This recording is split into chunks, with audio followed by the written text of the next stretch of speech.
L'idée d'un canal de jonction entre Loire et Seine par l'Yonne remonte au règne de Henri IV. La communication devait primitivement se faire par l'étang d'Aran, comme point de partage entre la rivière de Nièvre, du côté de la Loire, et la rivière du Beuron, qui se jette dans l'Yonne, du côté de la Seine.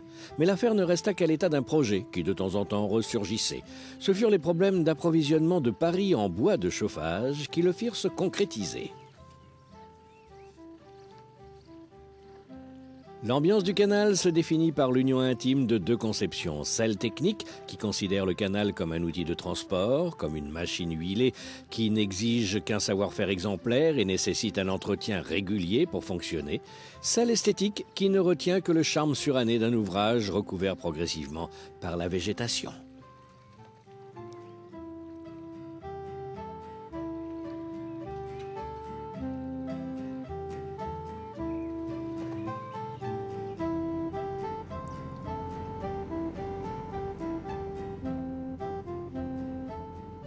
Allez, allez, dépêchons-nous.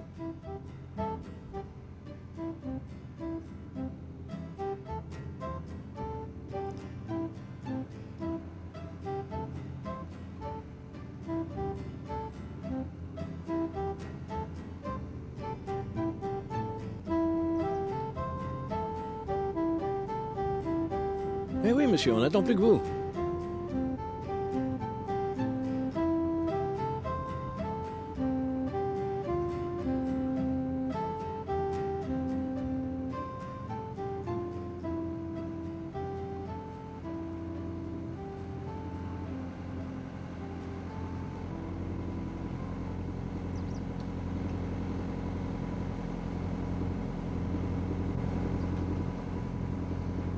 Partons en balade sur le canal du Nivernais.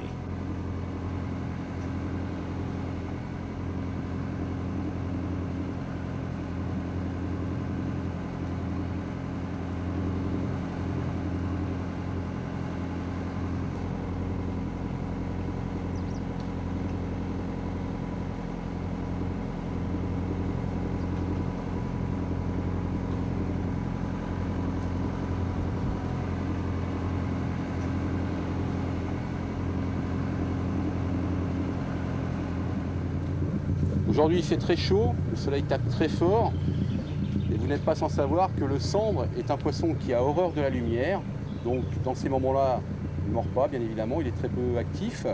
Donc j'en profite en compagnie d'Alain et de Jean-Marc de remonter ce fabuleux canal pour vous faire découvrir des sites de pêche, pourquoi pas, mais bien évidemment l'histoire de ces canaux. C'est un canal qui a été construit à partir de 1782, qui a mis 150 ans à être construit. Alors c'est peut-être le premier canal à point de partage de ce type où on va passer sous des voûtes. Là on est exactement dans le point de partage des eaux entre le bassin de la Loire et le bassin de la Seine. C'est une épreuve très très importante de construction. Ça a été construit, je vous dis, pendant 150 ans. On a fait appel à des prisonniers, à des convicts, etc. pour creuser l'ensemble de ces voûtes que l'on va voir. Vous voyez tout autour de vous des très grandes falaises où on est au fond d'une vallée. Et ça a été un très très gros travail pendant 150 ans. Alors ce qui se raconte, moi j'en ai pas la preuve, c'est que lors d'un éboulement ici sur la construction de ce tunnel, cette première voûte, on aurait eu 70 prisonniers qui auraient été ensevelis. Alors, ce qu'il y a aussi, et ça c'est vrai, on retrouve des traces dans les registres de la mairie de la Collencelle, le village juste à côté, de prisonniers qui seraient morts sur le chantier. Parce que tu imagines bien les travaux qu'on peut se faire ici. Les marais étaient insalubres, il y avait des moustiques partout, ça se faisait à la main. Donc c'était vraiment des conditions de travail pas terribles. Et l'hygiène derrière était absolument déplorable. C'est la limite de l'esclavage. Ah, complètement, puisque c'était des prisonniers. Donc ici, il fallait construire absolument. C'était l'apogée du siècle des Lumières, donc il fallait montrer que la France était riche, etc., et que la Révolution servait à quelque chose. C'est un peu la climatisation du canal, ça. Quand il fait chaud comme ça, on doit se sentir bien à l'intérieur. Ici, c'est absolument exceptionnel. Là, on va rentrer sous la voûte. Là, tu vas voir la température. Elle va baisser. Déjà, elle a baissé entre l'étang de Beille et l'entrée dans la tranchée là. Et là on va passer, on va prendre 3-4 degrés en dessous. On va être vraiment très bien. Alors, voilà, on rentre dans le tunnel là. 738 mètres de longueur. Le plus grand des 3 tunnels des voûtes de la Collencelle.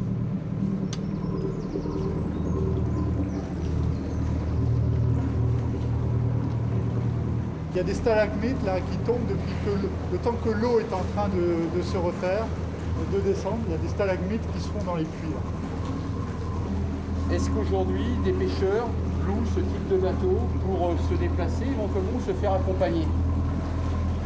Alors, ce qui se passe surtout, c'est que c'est des gens qui aiment le tourisme fluvial, qui aiment la découverte d'une région à travers ce mode de déplacement qu'est le bateau. Et souvent, c'est des pêcheurs, donc ils ont une carte de pêche, ils pêchent en même temps qu'ils font du bateau. Mais ce n'est pas exactement des pêcheurs qui louent un bateau, c'est plutôt des amateurs de bateaux qui sont pêcheurs et qui viennent ici sur le canal, qui en profitent pour lier l'utile à l'agréable. C'est ce que j'allais dire, parce qu'entre se déplacer avec une voiture le long des rives pour aller trouver le poste ou se déplacer avec le bateau pour se rendre sur le poste, je pense que là, il n'y a pas photo. Il n'y a pas photo, hein. Je crois que le choix est vite fait. On est au cœur et vous découvrez une région comme vous ne pouvez pas la découvrir ailleurs. C'est-à-dire que vous êtes vraiment au cœur, avec les canaux, on passe à l'intérieur des villages, on passe à l'intérieur des champs, on passe sous les voûtes des châteaux. Vraiment, c'est une découverte tout à fait spécifique d'une région. Et ça, c'est vraiment la grande force du tourisme fluvial, plutôt que la voiture, le camping-car ou d'autres modes de déplacement. En harmonie avec la nature. Complètement. Là, on sort donc du tunnel, 750 mètres de fraîcheur, ça fait du bien. La largeur du canal. Alors, elle est très variable. Ici, c'est sans doute le point le plus étroit. Donc, on a peut-être, je ne sais pas, 3-4 mètres. Mais il y a beaucoup d'endroits où c'est beaucoup plus large, voire très large. Et notamment dans Lyon, on ne parle plus vraiment de canal, on parle plutôt de Lyon navigable. C'est-à-dire que le canal prend en fait le chenal de Lyon et donc est beaucoup plus large, jusqu'à 30 mètres, voire 40 mètres de large, avec des barrages qui permettent de maintenir un niveau d'eau constant. Capitaine, c'est pas trop dur de naviguer sur un canal aussi étroit? Non, on s'habitue très vite, les bateaux sont très sûrs et comme on voit, comme c'est des bateaux qui se louent sans permis, en 1 heure d'apprentissage, vous êtes fin prêt pour partir à l'aventure. Et ça reste quand même une aventure très soft et très abordable, puisque là la largeur ça fait 4 mètres, au grand, comme disait Jean-Marc, ça fait 15 mètres, mais on voit toujours les 2 rives, c'est pas au milieu de l'Atlantique. On n'est pas dans le Grand Canyon non plus, hein, c'est ça. Hein. Donc c'est tout à fait raisonnable. Et c'est pour ça qu'on a une population pas âgée, mais relativement de plus de 50 ans, en très forte proportion sur le canal comme client. Pour les spécialistes qui nous regardent, parce que je suis sûr qu'il y en a qui sont présents, le tirant d'eau et le tirant d'air du canal. Alors le tirant d'eau, donc c'est 1,40 m, donc des bateaux peuvent passer jusqu'à 1,40 m de profondeur, et en hauteur c'est 2,70 m, donc ce qui limite quand même le passage à des petits bateaux en fait. Ce qui est le plus important aussi, c'est la dimension des écluses. On a dans cette partie centrale du canal du Nivernais une dimension tout à fait spécifique qui est 30 mètres. Les bateaux ne peuvent pas faire plus de 30 mètres. C'est-à-dire que les grandes péniches, qu'on appelle les péniches fraissinées, qui font 38,50 mètres, elles ne peuvent pas passer dans le canal, notamment dans cette partie centrale, puisqu'il est à dimension réduite. Une écluse, on en verra une d'ailleurs tout à l'heure. Alors, à ce niveau-là, vous avez des gens, je suppose, qui louent, donc que ce soit les pêcheurs, comme on disait, ou les touristes, qui louent les services d'une grande péniche, hein, c'est ce que vous m'aviez expliqué un petit peu tout à l'heure, et en même temps vos services à vous pour venir découvrir la région. Il y a plusieurs cas de figure, donc il y a ce que l'on appelle donc les péniches hôtels, donc des bateaux de grand confort hôtelier, donc une capacité de 8 à 10 personnes où là il y a une prise en charge totale, je dirais, du passager, avec donc service hôtelier, restauration, hébergement, également donc un minibus qui permet aux gens de sortir du canal et d'aller visiter des sites comme Vézelay pas très loin, d'aller manger dans d'excellents restaurants, voire d'aller à la pêche. Il y a aussi, je dirais, la clientèle qui est sans doute plus nombreuse, des gens donc qui louent des bateaux comme celui-ci, donc ce qu'on appelle des coches d'eau ou le terme anglais des houseboats, donc des bateaux qui permettent également de voyager en général sur une semaine à peu près. C'est l'unité de location à la semaine. Alors je pense que c'est bien quand on peut mélanger à la fois le tourisme, la gastronomie et la pêche. Je pense aussi que vous avez des vocations pédagogiques. Je pense qu'il y a des enfants que vous êtes capable d'accueillir, des classes, on va dire, au niveau scolaire. Alors, il y a des associations qui font ce genre de prestations, donc qui ont des bateaux spécifiques adaptés pour les enfants et qui donc les font circuler sur le canal, bien sûr avec un but tout à fait pédagogique. Il y a également une péniche qui s'appelle la péniche Aster, qui est la péniche du département, qui permet donc aux scolaires notamment de découvrir le canal. Et ça intéresse vraiment beaucoup les enfants, notamment le fonctionnement des écluses. Alors vous leur expliquez l'eau, les écluses. L'histoire du canal, l'eau, les écluses, les oiseaux. En fait, le bateau, c'est le moyen de découvrir en avançant donc la faune, la flore, les ouvrages d'art, etc. Et tout en mettant en avant, je pense aussi, une petite pointe de sauvegarde de la nature, de toutes ces choses-là. C'est quelque chose qui est en fait naturel parce que bon, c'est vrai que beaucoup d'enfants, même ici dans la Nièvre, vivent quand même en ville. Et donc là, ils découvrent le canal, ils découvrent la nature en même temps. La nature sauvage. La nature sauvage, si on peut parler de nature sauvage. Oui, alors, quand on regarde quand même, comme je disais tout à l'heure, tout ce qui est bord et autres, il y a quand même peu de personnes qui peuvent y accéder. On est quand même, par rapport à ça, dans des sites fabuleux. Alors en fait, ce qui se passe également, c'est que le canal, c'est quelque chose qui a été entièrement construit par l'homme, mais en fait, on a l'impression ici qu'il a toujours été ici, il s'inscrit parfaitement dans le paysage. Le canal s'inscrit complètement dans la quotidienneté, dans l'habitude. Les gens, les habitants du Nivernais ont l'habitude de ce canal et c'est vrai que bon, il s'inscrit parfaitement dans leur vie régulière. Quel type de clientèle vous avez donc, sur ces sites? Est-ce que c'est essentiellement des clientèles françaises ou beaucoup d'étrangers aussi? Alors beaucoup de clientèle étrangers donc, qui fréquentent les locations de bateaux, donc avec notamment des Allemands, des Suisses, des gens de l'Europe du Nord, et également des nationalités qui étaient marginales et qui deviennent de plus en plus importantes, comme des Sud-Américains, des Australiens, des Néo-Zélandais. Alors là, on va arriver donc sur l'écluse, c'est ça? L'écluse de Baille. C'est la première du versant Loire, c'est-à-dire que là, on a passé le bassin versant, on était sur la Seine, et là on est sur la Loire maintenant, on va glisser tout doucement vers la Loire. Alors les écluses sont en général des postes fabuleux pour les poissons. On voit souvent des pêcheurs, je suppose, non? Vous qui avez l'habitude de naviguer. À proximité des écluses, on voit beaucoup de pêcheurs, tout à fait. Alors je ne sais pas si c'est le mouvement de l'eau qui attire les poissons. Alors moi je vais expliquer parce que moi je suis pas un pur batelier, mais j'aime bien la pêche. Alors les écluses, normalement, il y a des interdictions de pêcher, c'est 50 mètres avant, 50 mètres après, ne serait-ce que pour les mouvements de bateaux et autres. Et puis souvent c'est vrai que c'est des bons postes à poissons. Et ces mouvements de bateau, comme tu viens de le dire, ça, au niveau du fond, ça bourbe un petit peu le fond. On a les petits poissons qui viennent dessus pour manger un petit peu tous les dépôts qu'on a réussi à faire bouger. Et les carnassiers à ce moment-là, parce que c'est la loi de la nature, c'est la chaîne, le petit poisson vient manger ce qu'on a soulevé du fond et le gros poisson vient derrière pour manger les petits poissons. Et c'est vrai que sur beaucoup de rivières, quand il y a soit des bateaux de ce type-là, soit des péniches, en l'occurrence sur la Seine, puisque moi je pêche sur la Seine, chaque passage de péniche, souvent, c'est une prise de carnassier derrière. Alors là, l'écluse, il faut que je vous parle, écluse, ce terme-là, auberge de l'écluse. C'était facile puisque là ils m'ont tendu la perche un petit peu tous les deux. Il y a un petit foie gras à l'auberge de l'écluse. Alors vous allez me dire c'est pas de la pêche, c'est pas du poisson. Eh oui, mais c'est chasse et pêche. Donc dans chasse et pêche, il y a la pêche, mais il y a aussi la chasse. Et le foie gras, en général c'est du canard ou c'est de l'oie. L'oie et le canard, ça chasse. Donc n'hésitez pas, le foie gras avec un filet de sandre, pourquoi pas. Mais de temps en temps, faites une entorse, laissez un petit peu de filet de poisson et allez déguster le foie gras. Je vous jure que vous ne serez pas déçus.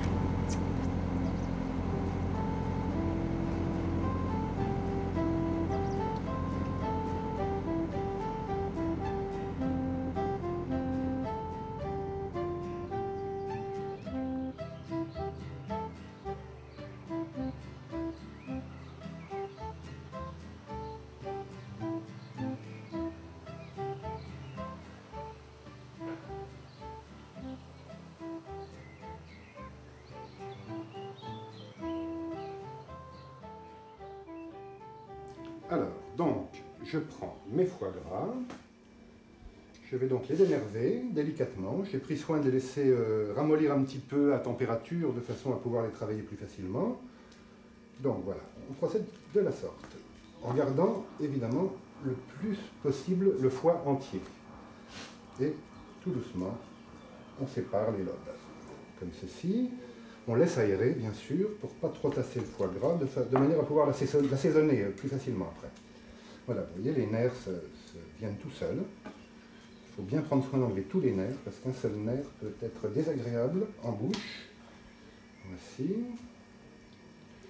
Voilà. Ça glisse un petit peu, n'est-ce pas? Voilà. Donc on aperçoit bien les petits vaisseaux qu'il faut absolument enlever. Absolument retirer du foie gras parce que c'est pas très agréable, tout à fait. Voilà, donc je le dépose dans la terrine en l'aérant. Ceci. Alors vous remarquez que le foie gras est assez mou, de façon à ce qu'ensuite il récupère sa forme quand il va cuire et qu'il épouse bien aussi la forme des asperges qui vont lui succéder.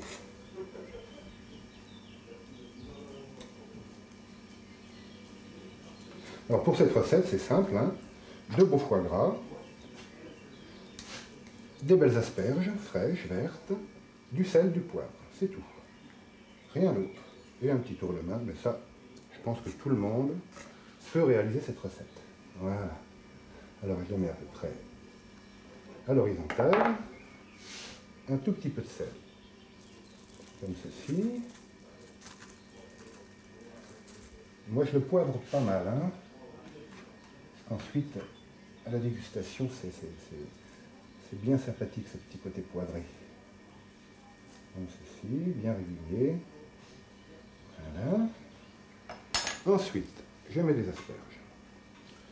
Une couche de belles asperges vertes. Voilà. Elles sont belles ces asperges, elles sont magnifiques. Elles donnent envie. Je croise un petit peu les têtes et les queues, de façon à ce que chaque convive ait un petit peu toutes les parties de l'asperge. Je n'hésite pas à en mettre. Pareil, je ne tasse pas, de façon à pouvoir assaisonner. Je tasserai au dernier moment. Voilà, je recommence avec le sel, pour saler un petit peu les asperges. Elles ont été cuites très peu de temps, environ 5 minutes. À l'eau bien bouillante, l'eau un petit peu salée. Sel, poivre. Voilà. Ça fait éternuer des fois, souvent. Et on recommence avec un autre foie. Donc il faut 2 foie gras entiers, d'environ 500 grammes de foie. Voilà. Et on continue. Comme ceci. Et le foie gras épousera tout à fait parfaitement la forme des asperges. Et vous verrez tout à l'heure quand on le dégustera, il sera super. On le fera cuire pas trop longtemps. On le fera suer. Quand on apercevra sa graisse, il sera prêt. Alors, bien enlever les nerfs toujours. Surtout pas laisser un seul nerf. Voilà. Et on garde le foie entier, le plus entier possible. Voilà. Soit assez régulier. Voilà. Voilà, je fais une terrine pour environ 10-15 personnes. Voilà.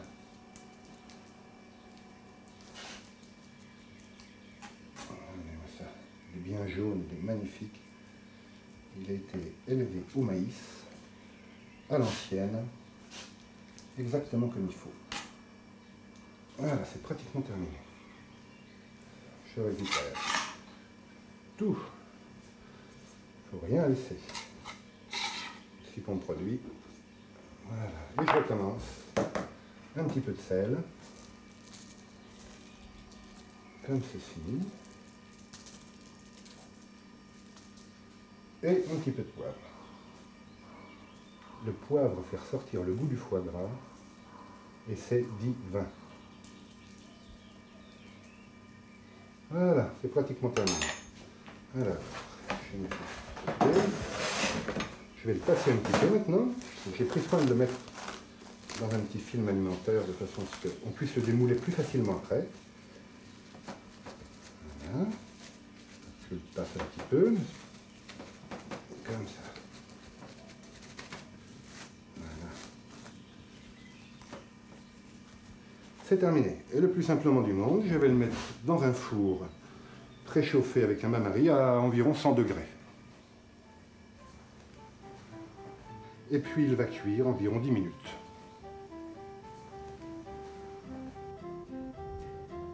Alors, voyons voir si c'est prêt.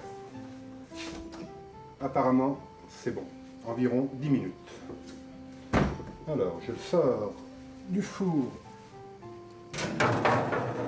en faisant bien attention de ne pas me brûler. Ça, c'est superbe. Vous voyez, il a perdu un petit peu de graisse. Il est cuit. Au centre, il est un petit peu moins cuit parce que les asperges étaient donc déjà cuites. Et puis voilà le résultat. Donc maintenant, il faut le mettre environ 3 bonnes heures au frais, de façon à ce qu'il se fige un petit peu, qu'on puisse couper des belles tranches. Et là, on déguste avec un petit pain grillé, une petite compote de figues. Et voilà. Je vous dis à tout à l'heure, je le mets au frais.